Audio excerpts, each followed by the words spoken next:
जिंदगी की हर कहानी बेअसर हो जाएगी। हम नहीं होंगे तो दुनिया दर बदर हो जाएगी।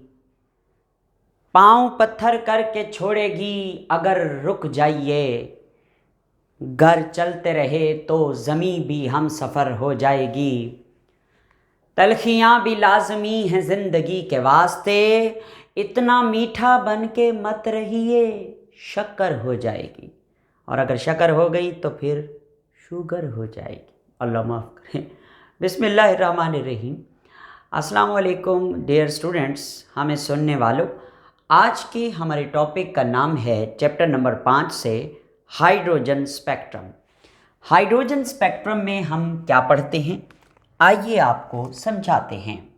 देखें, हमने जो बोहर एटॉमिक मॉडल डिस्कस किया है उसके मुताबिक बोहर के मॉडल को समझने के लिए सबसे बेहतरीन एग्जाम्पल हाइड्रोजन स्पेक्ट्रम है।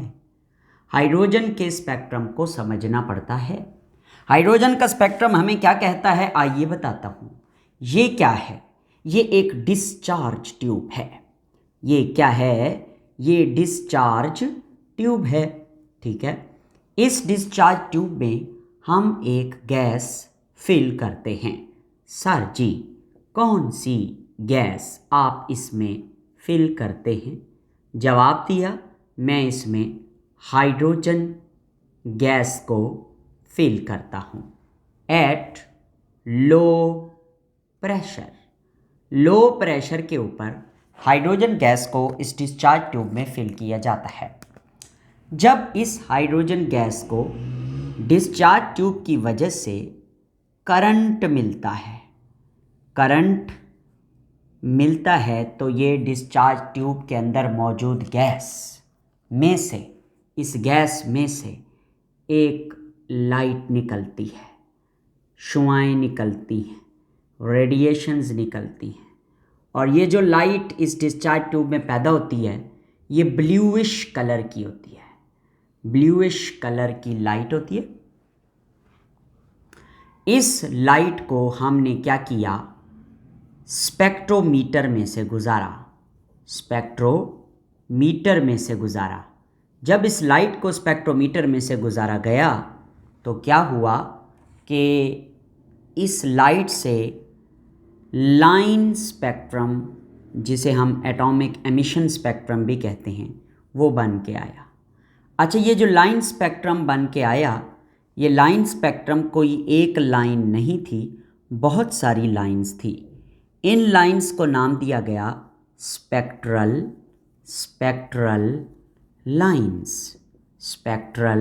Lines of hydrogen spectrum. कौन सी स्पेक्ट्रल लाइंस, आइए ज़रा डिटेल से समझते हैं। अगर मैं इधर एक हेडिंग लिखूं कि origin of spectrum of hydrogen का जो स्पेक्ट्रम है उसका ऑरिजिन, क्या हाइड्रोजन का स्पेक्ट्रम कैसे बनता है। देखें, ये हाइड्रोजन के एटम का न्यूक्लियस है, ये उसके कुछ शेल्स हैं, पहला शेल, दूसरा, तीसरा, चौथा, पांचवा। These are some shells of hydrogen atom.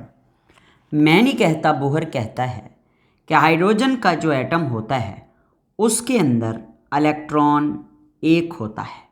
वो इलेक्ट्रॉन पहले शेल में मौजूद है, वो इलेक्ट्रॉन दूसरे शेल में भी हो सकता है, तीसरे में भी हो सकता है, चौथे में भी हो सकता है। डिपेंड करता है कि उस इलेक्ट्रॉन की एनर्जी कितनी है। मगर हम शुरू से पढ़ते आए हैं कि हाइड्रोजन का इलेक्ट्रॉन पहले शेल में होता है, तो इसलिए हमने इसको पहले शेल में दिखाया है। ये कौन सा शेल है? ये n=1 पहला शेल है, इसको आप K कहते हैं, इसको L कहते हैं, इसको M, इसको N, इसको O और P एंड सो ऑन।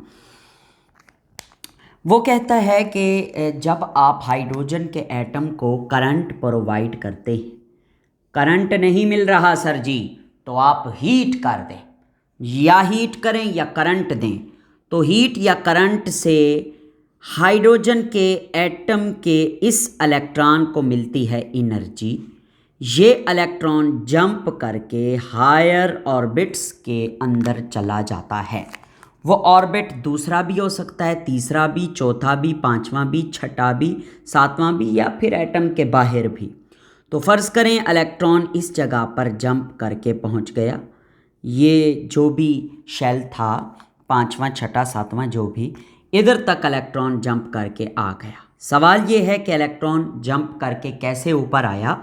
जब एनर्जी मिली in the form of electric current या फिर in the form of heat, तो ये इलेक्ट्रॉन जंप करके हायर ऑर्बिट में चला गया और इसको कहते हैं, ये एक्साइटेशन हुई है। The jumping of electron from lower energy orbit to higher energy orbit is called excitation. जब ये इलेक्ट्रॉन चला गया हायर ऑर्बिट में, एक्साइट हो गया, तो ये इलेक्ट्रॉन इधर जाके फौरन टिक नहीं जाता, इधर जाके रहता नहीं है। ये अनस्टेबल स्टेट है, ये हाई एनर्जी स्टेट है, इसलिए इलेक्ट्रॉन क्या करता है, फ़ौरन वापस अपने घर आने की कोशिश करता है। जहाँ से ये जंप हुआ था, इसकी कोशिश होती है ये वहाँ पर आए। ठीक है, अगर ये इलेक्ट्रॉन इधर से दोबारा वापस इधर आ गया, तो जितनी एनर्जी इसने करंट की सूरत में या हीट की सूरत में एब्जॉर्ब करके ऊपर जंप किया था, वही एनर्जी ये इमिट करता है और इस एनर्जी को आप कहते हैं इलेक्ट्रोमैग्नेटिक रेडिएशंस। ये एनर्जी रेडिएशंस की सूरत में होती है। यू कैन से दैट ये एनर्जी लाइट की सूरत में होती है। तो ओके हो गया। अब ये जो लाइट इमिट हुई है जब इलेक्ट्रॉन हायर ऑर्बिट से लोअर ऑर्बिट में आया है, ठीक है। अच्छा, बाज़ दफ़ा वो कहता है कि इलेक्ट्रॉन अगर दूसरे ऑर्बिट से जंप होकर चौथे में गया या पांचवें में गया, तो वापस वो दूसरे में आ सकता है। या आप इस बात से कतई नज़र अगर बात करें, तो इलेक्ट्रॉन दूसरे शेल में भी आ सकता है, तीसरे में भी आ सकता है, चौथे में भी आ सकता है वापस, हाँ, हायर ऑर्बिट से नीचे। जिस तरह वो नीचे वाले ऑर्बिट से हायर ऑर्बिट किसी में भी जा सकता है, वैसे ऊपर वाले ऑर्बिट से नीचे वाले ऑर्बिट किसी में भी आ सकता है। ओके, तो एमिट करता है रेडिएशंस, लाइट को इमिट करता है। ये जो लाइट इमिट हुई है, इस लाइट को गुजारा जाता है किस में से, स्पेक्ट्रोमीटर में से। स्पेक्ट्रोमीटर एक ऐसी मशीन है जो स्पेक्ट्रम बना कर देती है, और हाइड्रोजन के एटम का जो स्पेक्ट्रम होता है वो लाइन स्पेक्ट्रम होता है, यानी कि कुछ लाइंस आती हैं इस तरह से। फ़र्ज़ करें ये फोटोग्राफिक प्लेट है, एक लाइन ये आ रही है, दूसरी ये आ रही है, तीसरी ये आ रही है, चौथी ये आ रही है, पांचवी ये आ रही है, छठी ये आ रही है। इन्हें कहते हैं लाइन स्पेक्ट्रम, ये लाइंस आती हैं। अच्छा, इन लाइंस का नाम क्या रखा गया, spectral lines of hydrogen atom. ठीक है, अगली बात, अब ये जो स्पेक्ट्रल लाइंस हैं, ये 1, 2, 3 नहीं हैं, ये बहुत सारी होती हैं, इसलिए इनको ग्रुप्स में डिवाइड किया गया और 5 ग्रुप्स बनाए गए, और हर ग्रुप को एक सीरीज़ का नाम दिया गया। मिसाल के तौर पर Lyman series, Balmer series, Paschen series, bracket series, Pfund series. ये कितनी सीरीज़ हैं, ये 5 सीरीज़ हैं। मैं आपके सामने लिखता हूँ। नंबर 1 पे कौन सी सीरीज़ है, नंबर 1 पे है लेमैन सीरीज़। ओके, नंबर 2 पे कौन सी सीरीज़ है, नंबर 2 पे सीरीज़ है Balmer series, BAL, Balmer, MER, Balmer series. और उसके बाद तीसरे नंबर पे कौन सी है, तीसरे नंबर पे है भाईजान पास्चन सीरीज़।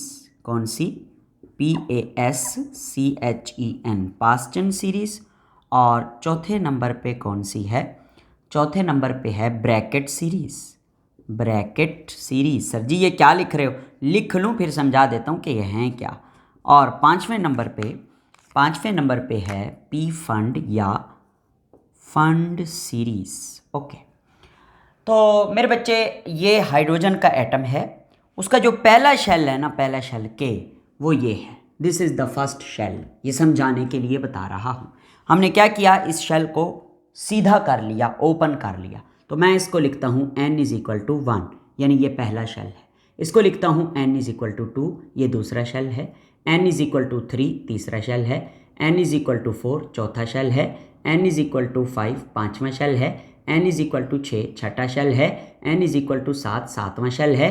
n = 8, आठवां शेल है। n = infinity and so on. ऊपर की जानिब बहुत सारे शेल्स हैं पड़े और हम ऊपर जा रहे हैं। ओके, अच्छा, अगर फर्ज करें कि एक इलेक्ट्रॉन है, वो इलेक्ट्रॉन दूसरे ऑर्बिट से पहले ऑर्बिट में वापस आता है, इलेक्ट्रॉन दूसरे ऑर्बिट से पहले ऑर्बिट में वापस आता है, मतलब इलेक्ट्रॉन इस ऑर्बिट से इस ऑर्बिट में आता है, दूसरे ऑर्बिट से पहले ऑर्बिट में आता है, तो वो जो एनर्जी, जो रेडिएशन रिलीज करेगा, उस लाइट को, उस एनर्जी को जब आप स्पेक्ट्रोमीटर में देखेंगे तो उस रे की एक लाइन आएगी, उसे कहेंगे लाइन स्पेक्ट्रम या स्पेक्ट्रल लाइन, और वो लाइन ये है।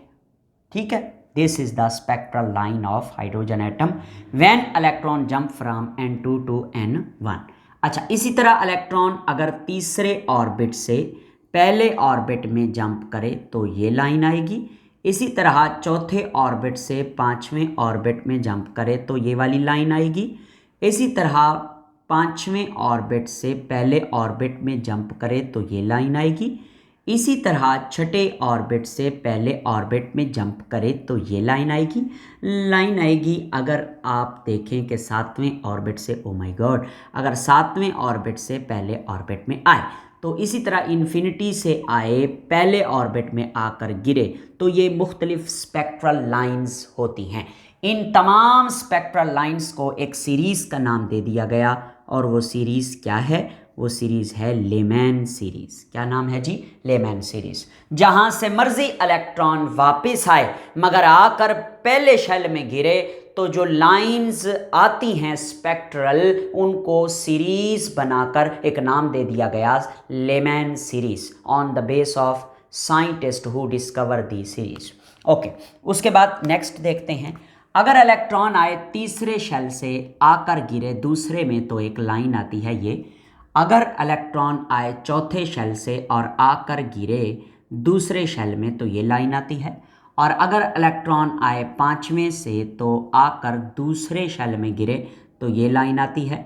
अगर इलेक्ट्रॉन आकर गिरे छठे शेल से और दूसरे में आकर गिरे तो ये लाइन आती है। माजरत के साथ, इंक तो मैंने फिल की है, पता नहीं ये इंक कहाँ चली गई, दोबारा पिलाएंगे इसको इंक, मगर अभी हम किसी और मार्कर का प्रयोग करते हैं, यानी इस्तेमाल।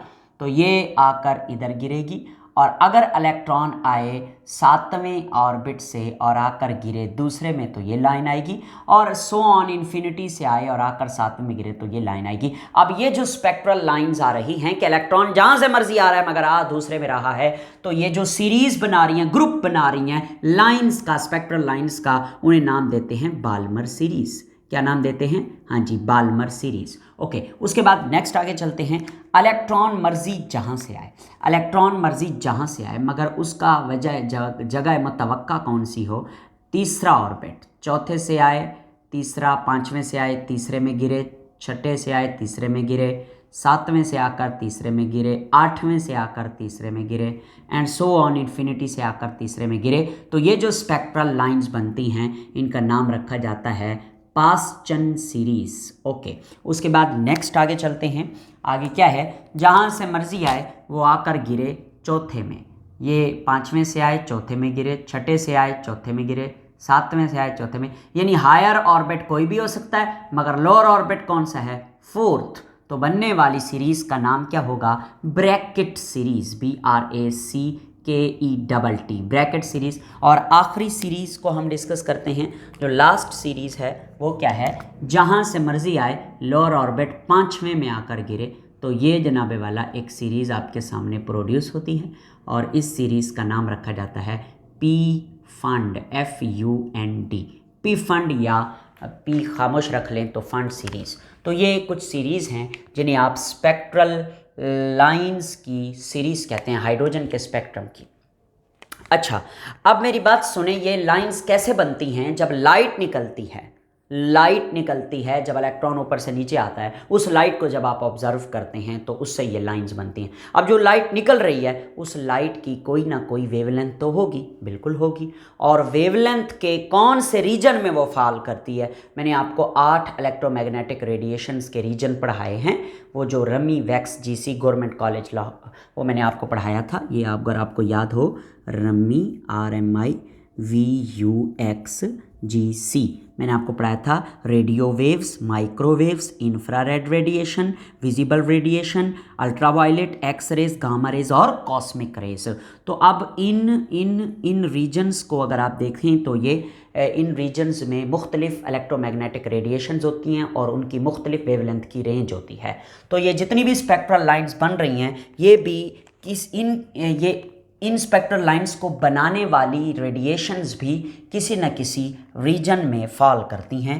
तो आपको याद रखना होगा कि ये जो लेमैन सीरीज़ है, लेमैन ये यूवी अल्ट्रा वायलेट रीजन में फॉल करती हैं और बाल्मर सीरीज़ किस में फॉल करती हैं, विजिबल रीजन में फॉल करती हैं और Paschen series IR infrared reason में फॉल करती हैं, bracket series IR infrared reason में फॉल करती हैं और पी फंड सीरीज़ भी IR इंफ्रारेड रीजन में फॉल करती हैं। यानी पहली जो लेमैन सीरीज़ है वो अल्ट्रा वायलेट रीजन में फॉल करती है और बाल्मर जो है ना वो वाइट लाइट प्रोड्यूस करने वाली रेडिएशंस होती हैं बाल्मर सीरीज़ की, वो विजिबल रीजन, और बाकी जो 3 बच गई हैं वो क्या हैं, IR इंफ्रारेड रेडिएशंस होती हैं। ओके, इंफ्रारेड रीजन में फॉल करती हैं। अच्छा, तो ये शॉर्ट क्वेश्चन भी आ सकता है कि नाम लिखें सीरीज़ के, और ये इनमें से MCQ भी आता है कि कौन सी रेडिएशन कौन सी सीरीज़ किस रीजन में फॉल करती हैं। एक बात हो गई। अब अगली बात सुने।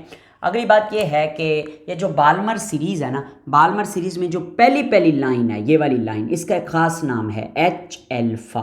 क्या नाम है, H अल्फ़ा लाइन। ओके, दूसरी जो लाइन है ये वाली, इसका एक और नाम रखा गया है H बीटा। तीसरी जो लाइन है इसका एक और नाम रखा गया है H गैमा, और चौथी जो लाइन है इसका नाम रखा गया H डेल्टा। डेल्टा कौन सा साइन होता है, जैसे आप लोग पार्शल पॉजिटिव नहीं लिखते इस तरह, इसको डेल्टा पढ़ते हैं, डेल्टा, ये इस तरह से हाफ, ये डेल्टा। तो पहली लाइन H अल्फ़ा, दूसरी H बीटा, तीसरी H गैमा और चौथी H delta and so on. ये जो है ना ग्रीक नंबरिंग है, अल्फ़ा बीटा गैमा। तो बाल्मर सीरीज़ में जितनी भी लाइंस आती हैं वो कलर्ड होती हैं, वो ग्रीन है, येलो है, वो ऑरेंज है, वो विब गायर वाले कलर्स आते हैं इसमें। अच्छा, अब वो कहते हैं कि ये जो पहली 4 सीरीज़ हैं, यानी कि Balmer, Lyman, Balmer, Paschen, Brackett, ये बूहर एटॉमिक मॉडल यानी 1913 से पहले ही डिराइव हो चुकी थी, दरियाफ्त हो चुकी थी, और बाद में जो है ना आखिरी पी फंड सीरीज़ आई। अच्छा, अब मैं आपको क्या बताना चाहूँगा, मैं आपको ये बताना चाहूँगा कि जैसे जैसे आप ना लेमैन सीरीज़ से बाल्मर, फिर बाल्मर से पास्टन, पास्टन से ब्रैकेट, ब्रैकेट से फिर IR पी फंड में मूव करते हैं, तो वेव नंबर जो है, वेव नंबर, क्या लफ्ज़ यूज़ कर रहा हूँ, वेव नंबर, जिसे हमने प्लांक्स क्वांटम थ्योरी में इससे जाहिर किया है, दिस इज़ वेव नंबर। ये क्या होता है, डिक्रीज़ होता चला जाता है। यानी कि लेमैन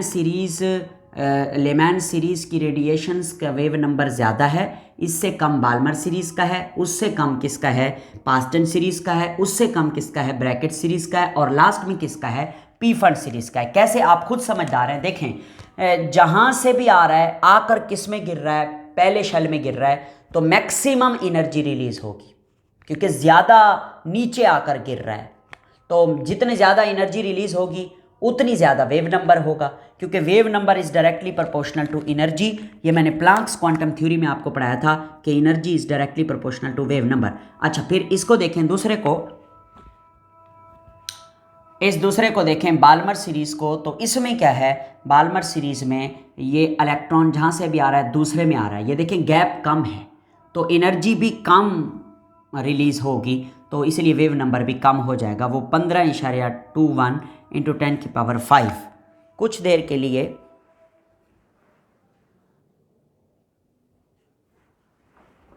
हाँ, तो मैं आपको बता रहा था कि ये जो आपके सामने वेव नंबर की बात चल रही है कि देखो, ये लेमैन सीरीज़ की पहली लाइन है ना, वो ये है, फिर बाल्मर सीरीज़ की पहली लाइन ये है, और पास्टन सीरीज़ की पहली लाइन ये है, और इसी तरह से ब्रैकेट सीरीज़ की पहली लाइन ये है। तो इन पहली लाइंस का अगर हम वेव नंबर देखें तो कम हो रहा है।